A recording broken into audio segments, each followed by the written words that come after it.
ആദിത്യായ വിദ്മഹേ സഹസ്രകിരണായ ധീമഹി തന്നോ സൂര്യപ്രചോദയാത്.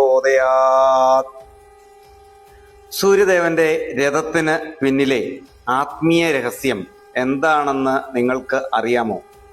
ആ 7 കുതിരകൾ വെറുമൊരു സങ്കല്പമല്ല, അവ നമ്മുടെ ജീവിതത്തെയാണ് സൂചിപ്പിക്കുന്നത്.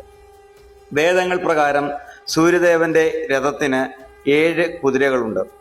അവ ആഴ്ചയിലെ 7 ദിവസങ്ങളെയും പ്രകാശത്തിലെ 7 നിറങ്ങളെയും പ്രതിനിധീകരിക്കുന്നു.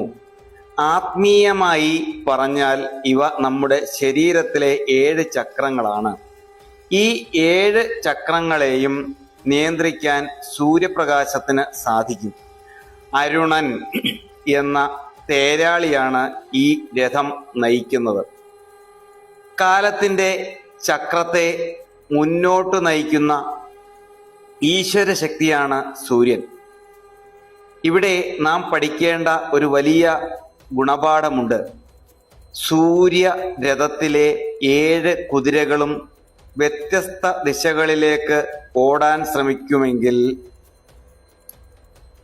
അങ്ങനെ ശ്രമിച്ചാൽ പോലും സൂര്യദേവൻ തൻ്റെ സ്വന്തം ലക്ഷ്യത്തിലേക്ക് അവയെ ഒരുപോലെ നയിക്കുന്നു.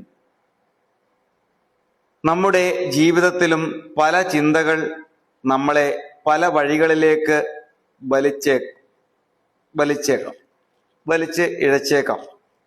എന്നാൽ സൂര്യദേവനെ പോലെ ലക്ഷ്യബോധവും ഇച്ഛാശക്തിയും ഉണ്ടെങ്കിൽ നമ്മുടെ ചിന്തകളെ നിയന്ത്രിച്ച് വിജയത്തിലേക്ക് കുതിക്കാൻ നമുക്ക് സാധിക്കും. മനസ്സിനെ അടക്കി നിർത്തിയാൽ മാത്രമേ ആത്മീയ ഉന്നതി ഉണ്ടാകുകയുള്ളൂ. ഓം ആദിത്യായ നമഃ. ഓം സൂര്യായ നമഃ. ഓം രവയേ നമഃ.